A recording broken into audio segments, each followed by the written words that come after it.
Greetings comrades, my name is Styx and in today's video I'll tell you the story of Ciri. And no, not Apple Ciri, but one who is by all rights the central pillar of the whole Witcher book series, as well as one of the main characters of the third game of the Witcher franchise. And before I start storytelling, I suppose I should warn you about spoilers to all of the book series, so if you are going to read the books in the near future, you've been warned.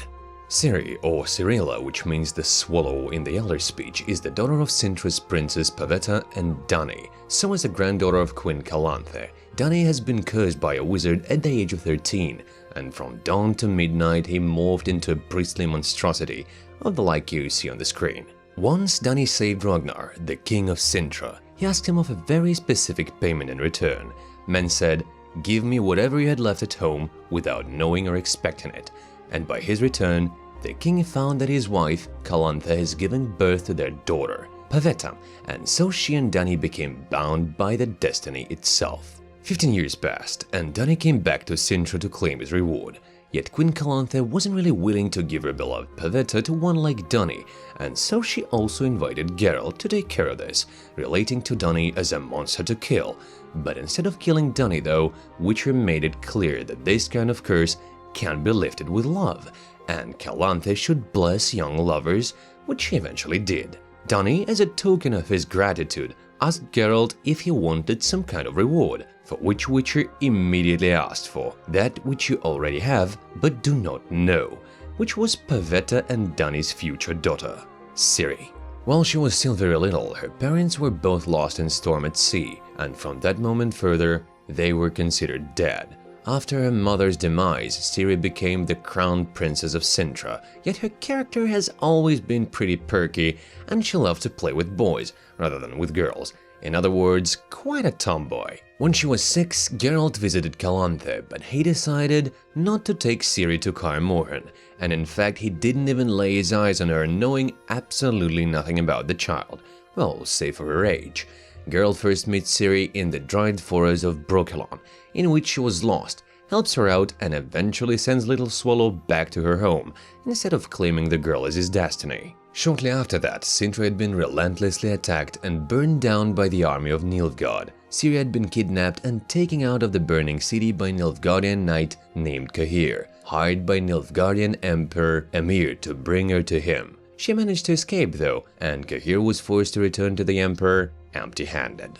Meanwhile, Geralt was roaming around the Sodden, and one night he was hired by the traveling merchant Jurga to protect his carts from monsters. After the fight, Witcher was direly injured, yet his contractor was surprisingly grateful and didn't leave Geralt to die, but instead took him to his very own homestead. On the way, one with felon eyes asked Jurga of that mysterious whatever he had left at home without knowing or expecting it. Merchant said that he knows what this was all about, but unfortunately he simply can't have any more kids, and that it's futile to hope for a miracle to happen. However, when they finally reached Jurga's home, it was found that his family adopted a child refugee from Cintra, in which Witcher immediately recognized Ciri. After this reunion, Geralt decides to finally take over Ciri's destiny, and takes her to Kaer Morhen so she could start training as a Witcher under the supervision of Master Witcher Vesemir with the help of Eskill, Lambert and Korn. Eventually they found that there were strange magic powers hidden within the youngster, and so Triss Merigold was invited to visit Witcher's stronghold. After her arrival, she immediately found that Ciri was indeed a source, the child of incredible and pretty much uncontrollable power, just like her mother Pavetta was. In fact, Ciri was the so-called child of the Elder Blood, the descendant of the legendary elven sorceress Lara Dorren, but we'll return to this in a bit. While watching over Ciri in Kaer Morhen, Triss finds out that girl had been raised just like a boy, and none of the Witchers had even guessed that she needed special treatment. But well, to justify them, let's not forget that she was to become the first female Witcher ever, and none actually knew how exactly she should be treated. Ciri, though, unlike other Witchers, never went through the trial of grasses, the course of mutagen medication, which future Witchers should go through in order to enhance their abilities, simply because Ciri was a young girl and the course could disrupt her physical development, so Triss Merigold insisted on her not taking any mutagens at all. After Kaer Morhen, Ciri was taken to the Temple of Melitele, where Yennefer took over her magical training. Ciri learned to create Witcher signs, to control the energy, and to draw it from the hidden sources across all over the world. However, this is where her real misadventures begin, as Wilgefortz along with some other individuals found out that she was alive and started to chase her in order to possess her powers. In fact, it was Wilgefortz that made Pavetta and Duny's ship disappear in the storm, thinking that Ciri was on board, but his master plan failed due to Pavetta's sensing danger and leaving Geralt at home. Fleeing from her pursuers, Ciri manages to escape through an unstable portal in the Tower of Tol Lara, which ejected her in the Kora Desert, where she met a young unicorn, which will play its part in her story later down the line. While being in the desert, the one and only Witcher girl renounced her magical powers as they started to scare her, trying to break out of her control. After eventually leaving shimmering flats and twilly dunes, Ciri needed to find herself a place, at least for a while, and so she joined the Rats, a gang of young brigands under the name of Falca.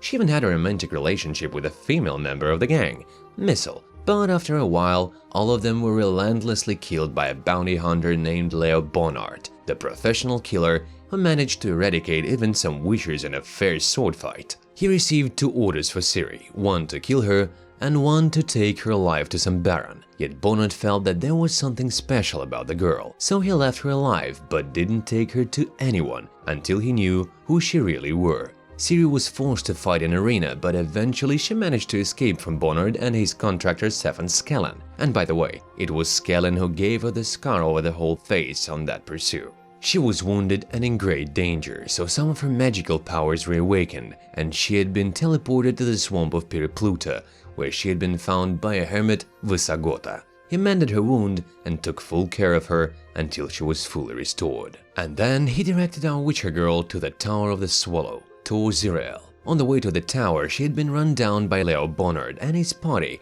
who now only wanted to kill her. But this time, Ciri didn't go unprepared.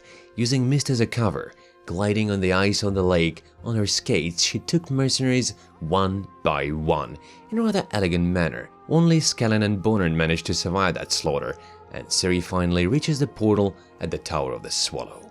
Using that portal, she moves to the parallel world, another dimension inhabited by the elves, who to her surprise seemed to await her for a long time. She was meant to have a child with the Elven King to fulfill the Elven prophecy, so the blood of Lara Dorren would return to their world once again, and until then, Ciri was forbidden to leave that world. She was left no choice, but in the end she escapes her grim fate of having an unwanted child, and with the sudden help of that very unicorn she met in the desert, she escapes the world of elves. In the Witcher universe by Sapkowski, unicorns have the powers to travel between dimensions such as time and space, and even the parallel worlds. Let's just not ask how and accept that as a fact, shall we? And if you still have the question in mind, better ask Anjay. During Geralt's numerous attempts to find her homeworld, Ciri managed to visit such places as World of King Arthur, where she met Knight Galahad, who thought that she was a maiden of the lake. She also happened to visit our France and Germany, the far future of her own world which lied in waste, and much more. But in the end, with some extra help, she finally managed to teleport to her own world, and not just anywhere, but right to the castle of Stiga, Wilgefortz's hideout, where Yennefer had been held and tortured. After a while, Geralt and his party also reached the castle, and the final battle took place. At the price of his friends' lives, Witcher manages to kill Wilgefortz, while Ciri overcame and killed her foe, Leo Bonnard, in a fierce sword fight, with that avenging her deceased rat friend. After all this, Nilfgaardian army enters the castle led by the Emperor Emhyr himself, which demanded Witcher to give him Ciri, and this is where the most unexpected thing happens.